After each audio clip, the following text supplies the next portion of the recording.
जय हिंद एवरीवन। इससे पहले कि मैं अपनी कहानी आपको सुनाऊं, मैं 3 बार आपको रिक्वेस्ट जरूर करूंगा कि तालियां जरूर बजाइएगा। पहली तालियां उनके लिए जिन्होंने इस इतने बड़े फंक्शन को ऑर्गेनाइज किया है और स्पॉन्सर किया है, आईवी फाउंडेशन और सभी ऑर्गेनाइजर्स के लिए खूब तालियां। और दूसरी तालियां उन सब के लिए जिन्होंने हमें सपोर्ट किया है। सबसे पहले तो मेरी वाइफ यहाँ पे मेरे साथ बैठी है। हर एक के साथ ऑब्वियसली सभी की सपोर्ट रहती है, और वाइफ के साथ साथ आप देख रहे हैं हम लोग 13 क्लाइंबर्स आज यहाँ पे हैं। 13 में से 7 क्लाइंबर्स विमेन हैं। नारी शक्ति के लिए जोरदार ताली। Thank you. और लास्ट में रांची के लिए जोरदार ताली। अपने आप के लिए आपने हमें यहाँ बुलाया, एक शानदार प्रोग्राम, एक मान सम्मान आदर जो आप दे रहे हैं। आज तक इस भारत के इतिहास में माउंटेनियर्स को इससे बड़ा सम्मान नहीं मिला। आप सबका बहुत बहुत धन्यवाद। Thank you. जैसा कि विक्रम जी बोल रहे थे कि डर जरूरी है, डरना भी जरूरी है। शायद मेरे जीवन की यही टैगलाइन रही है, fear is important because fear makes you focus. आप जब डरते हैं आप फोकस रहते हैं और आप अपनी जीवन को नई दिशा देते हैं। यही हमारे साथ होता है। हम सब की एक कहानी है, हम सब की वो कहानी है। एक गांव में पैदा हुआ हूं और एक जवान में भर्ती हुआ और उसके बाद ऑफिसर रैंक में कमीशन लिया, और आज आपके सामने मैं कर्नल रणवीर सिंह जामवाल के नाम से प्रस्तुत हुआ। This is my story. I am soldier by profession and mountaineer by passion. So, ladies and gentlemen, this is Colonel Ranveer Singh Jawal. May I request for the presentation, please? First slide. तो मेरी शुरुआत mountaineering की होती है 2003 में, जब मैं army में कमीशन ले चुका था और श्रीनगर में पोस्टेड था, रादर बॉर्डर में कश्मीर में पोस्टेड था। तो मुझे बोला गया कि एक हायर एजुकेशन ऑफिस स्कूल में कोर्स आया है माउंटेनियरिंग का, वहां पे आपको जाना है। यकीन मानिए 26 साल मेरी उम्र थी तब, और मुझे माउंटेनियरिंग के बारे में कुछ नहीं पता। मुझे उस कोर्स के लिए डिटेल किया गया। जब वहां पे कोर्स के लिए पहुंचे तो मुझे लगा कि शायद हम लोग पिछले 26 सालों से स्पोर्ट्समैन में रहा था, हम लोग यही करते आए हैं। और जो पहला कोर्स मेरा स्कीइंग कोर्स था, मजा आया। बेसिक और एडवांस कोर्स किया और मुझे वहां पे बेस्ट स्टूडेंट चुना गया। और उसके बाद माउंटेन बेसिक और माउंटेन एडवांस कोर्स करने का मुझे मौका मिला। और फौज में जिसे हम छोटी सी चीज बोलते हैं, इंस्ट्रक्टर ग्रेडिंग मिला और बेस्ट स्टूडेंट मिला। और जो मुझे वापस 1 साल के बाद उसी इंस्टीट्यूट में इंस्ट्रक्टर बुला लिया गया, और यहां से मेरी माउंटेनियर बनने की शुरुआत हुई। ये था 2004-05 का साल, और तब हम छोटे ट्रैक्स, छोटे माउंटेन चढ़ते रहे। और 2009 में मुझे बड़ा एक्सपेडिशन करने का मौका मिला। माउंट माना मेरा सबसे बड़ा उस वक्त एक्सपेडिशन था, 7000 मीटर, जो मैंने उस वक्त लीड किया था। तब से तकरीबन, नेक्स्ट स्लाइड प्लीज। तब से मेरा जीवन जो है वो थोड़ा बदल गया। मीन्स माउंटेनियरिंग में जब आप चीजें सीखते हैं, आप असफल होते हैं, फिर सफल होते हैं, फिर कई बार आपको वापस आना पड़ता है। ये सब चीजें हमारे जीवन में भी, हमारे माउंटेनियरिंग जीवन में भी घटी। सबसे बड़ी बात ये थी कि तकरीबन जब लोगों से मैं बात करता हूँ, उनको ये लगता है कि इतने सारे माउंटेन्स इन्होंने क्लाइंब किए हैं, शायद ये फौज में इनको एक अलग डिपार्टमेंट दिया गया है सिर्फ पहाड़ चढ़ने का। ऐसा है नहीं।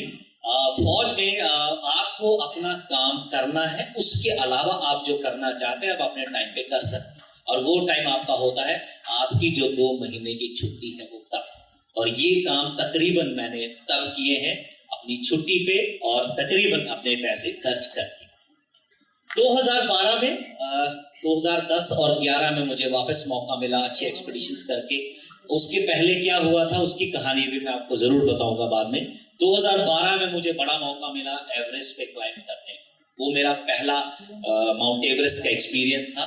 और उसके बाद पहली बार जब मैं सबमिट किया, उसके बाद दोबारा नेक्स्ट टाइम 2013 में, जब पूरा संसार 60 साल पहले एवरेस्ट क्लाइंब का मना रहा था, उस वक्त इंडिया ने भी डिसाइड किया कि हम 60 साल के उपलक्ष्य में हम भी एक एवरेस्ट एक्सपीडिशन भेजेंगे। मुझे मौका मिला उस एवरेस्ट एक्सपीडिशन को लीड करने का, और ये था इंडो नेपालीज जॉइंट एक्सपीडिशन। और सेकंड एवरेस्ट समिट मेरा 2013 में हुआ। उसके बाद कहानी चलती रही। मेरा सिर्फ एक रहता था कि मैं हर साल 1 या 2 पहाड़ जरूर चढ़ूं जब भी मुझे टाइम लगता था। वो समय मैं हर साल निकालता था। एंड एज आई सेड, हर एक की सपोर्ट होती है, और मेरी सपोर्ट मेरे साथ मेरी अर्धांगिनी थी जो हमेशा मुझे सपोर्ट करती रहती थी। Next slide please. 2014-2015 तकरीबन ये वो टाइम था जो एवरेस्ट के ऊपर और बाकी पहाड़ों पे बहुत मुश्किल वक्त था। अगर आपको याद होगा 2014 में तकरीबन 8-9 क्लाइंबर्स की डेथ हो गई थी एवरेस्ट में। उस वक्त दोबारा जब 2015 में हम लोग गए, यकीन मानिए उस वक्त डर का एक माहौल जरूर था, और हमें नहीं पता था कि हमारा कौन इंतजार कर रहा है। 2015-25 अप्रैल को एक बहुत बड़ा भूकंप आया जिसके कारण पूरा नेपाल हिल चुका था। अगर आपको याद होगा वो तारीख, उस टाइम पे काफी इंडिया के भी राज्य जो थे वो सफर हुए। एवरेस्ट बेस कैंप पे उस वक्त एक मिनी एटम बॉम्ब फूटा था। अगर मैं मिनी एटम बॉम्ब बोलता हूं वो क्यों? Tons and tons of ice एक पहाड़ से, मोरी पर्वत से नीचे गिरी, और जिसके कारण जो नीचे पत्थर थे 10 केजी, 15 केजी, 20 केजी, वो छर्रे बन के वहां पे एवरेस्ट बेस कैंप की तरफ आए। आधे घंटे के अंदर 18 लोगों की मौत हो चुकी थी और 80 से ज्यादा लोग घायल हो चुके थे। और उस वक्त मेरी टीम खुम्बू ग्लेशियर के बीचों बीच मौजूद, और उस वक्त जो पहली खबर बीबीसी ने दी थी वो ये थी कि इंडियन आर्मी के 15 क्लाइंबर्स गायब हैं। ये पहली खबर थी। हम लोग जैसे तैसे खुम्बू ग्लेशियर से बच के वापस आए, और जैसे हम लोग बेस कैंप पहुंचे, यहाँ पे हमारे कैंप्स थे, हमने वो तबाही का मंजर देखा। अब ये ऑर्डर हुआ हमें, जब हमने नीचे बात की कि आप जल्दी से जल्दी उस इलाके को छोड़ दीजिए। लेकिन उस वक्त मन में ये आया कि अगर हम इस जगह को छोड़ के चले जाएंगे और बाकी सब भी चले जाएंगे, तो इन जो इंजर्ड है, जो बाकी है, इनकी मदद कौन करेगा? उस वक्त हमने डिसाइड किया, भारतीय सेना की उस टुकड़ी ने डिसाइड किया कि हम यही रुकेंगे और लोगों की मदद करेंगे। यकीन मानिए अगले 15 दिन हर दिन भूकंप आता था, और हर दिन एक नई स्टोरी होती कि पूरे का पूरा खुम्बू ग्लेशियर नीचे आ रहा है, हम सब मर जाएंगे, ये ग्लेशियर जो जिसके ऊपर हम बैठे हैं ये फटने वाला है, एक और भूकंप इससे भी बड़ा आने वाला है। लेकिन हम निडर लगे रहे। सिर्फ एक बात मैं अपनी पूरी टीम को बोलता था कि अगर हमें भगवान ने खुम्बू ग्लेशियर में नहीं मारा तो यहां हमें कुछ नहीं हो सकता, आप चिंता मत कीजिए। एंड एज इंडियंस मैं बताता हूं आपको कि हमारा कुछ इशारे होते हैं शायद भगवान को। 12 में से सिर्फ 2 टेंट बचे। एक टेंट में हमारा पूरा राशन था जो हम अगले 40 दिन के लिए ला रखे थे, और एक टेंट में हमारा सिग्नल का सामान, हमारे रिजर्व टेंट्स, हमारे कंटीजेंसी मेडिसिन्स, ये सब था। सिर्फ वो 2 टेंट बचे जो टूट गए थे, लेकिन वो उड़े नहीं थे।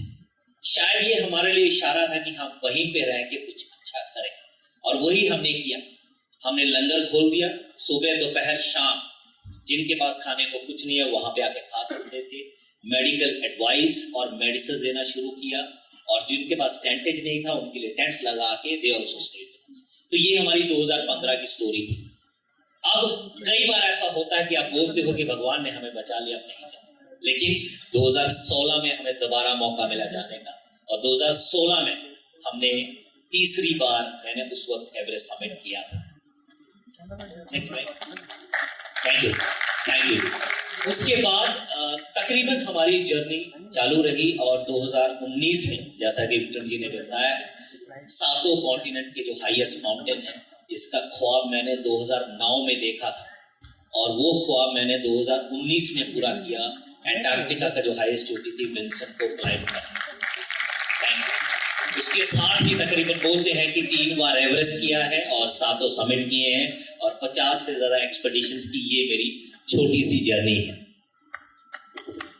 और जो अभी तक जारी है, जो हम लोग अभी कर रहे हैं। हालांकि ये आपको सोच के लगता होगा कि जिंदगी शायद पिछले 20 सालों से ऐसे चल रही है, लेकिन आसान नहीं रहता है। जो आपको मैंने अर्थक्वेक के बारे में बताया वो सिर्फ एक इंसिडेंट बताया। 2009 में जब हम लोग माउंट माना पे थे और मैं लीड कर रहा था एक्सपेडिशन को, हम लोग 22,000 फीट पे एक बर्फीले तूफान पे फंसे।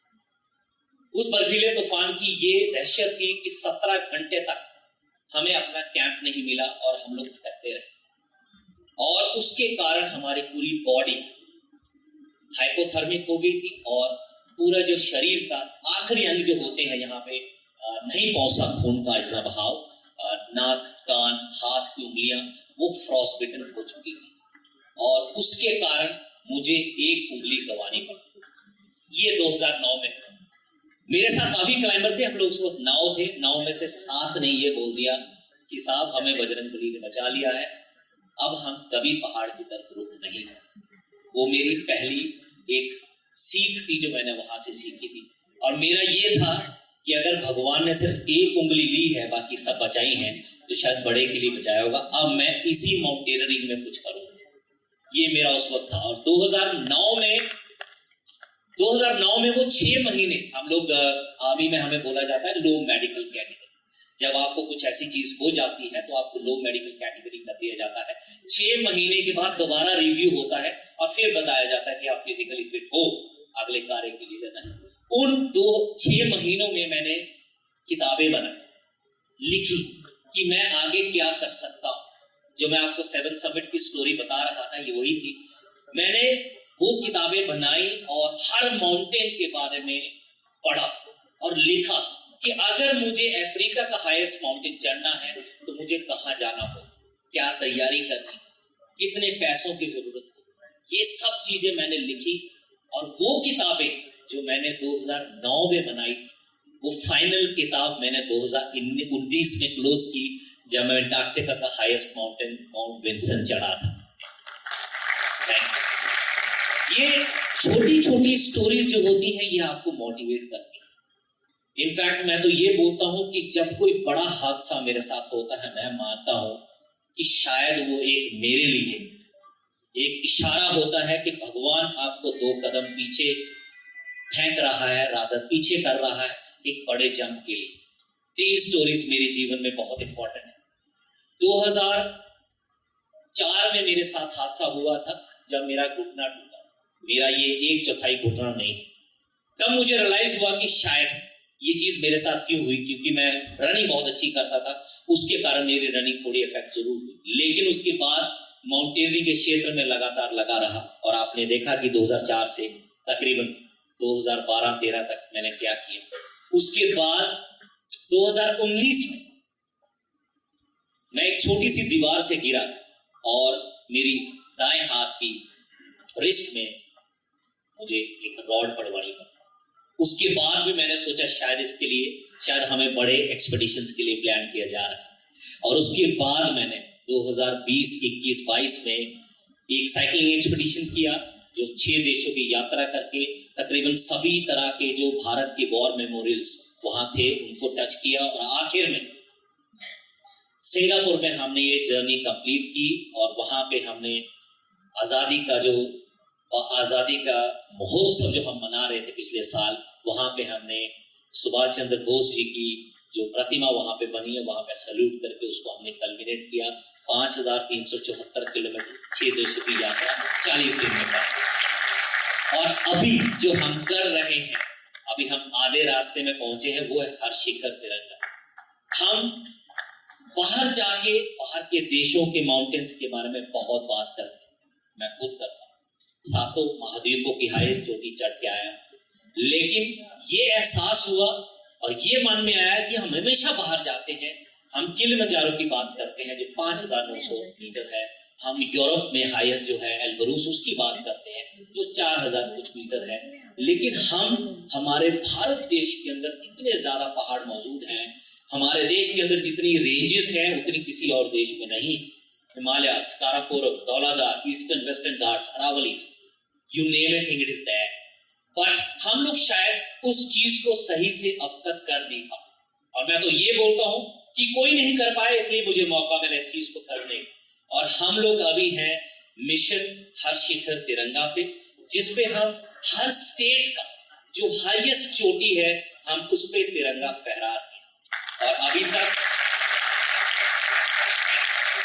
अभी तक हम 16 स्टेट्स में तिरंगा फहरा चुके हैं। अभी हमारी जर्नी महाराष्ट्र तक पहुंची है, वहां से मैं यहाँ आया हूं। और अभी इसके बाद हम लोग गोवा के बाद कर्नाटका से तमिलनाडु, केरला से होते हुए ऊपर वेस्ट बंगाल, और ये जर्नी हमारे आखिर में खत्म होगी सिक्किम में, जो कि लास्ट माउंटेन हम करेंगे, और वहां तकरीबन 15 अक्टूबर तक।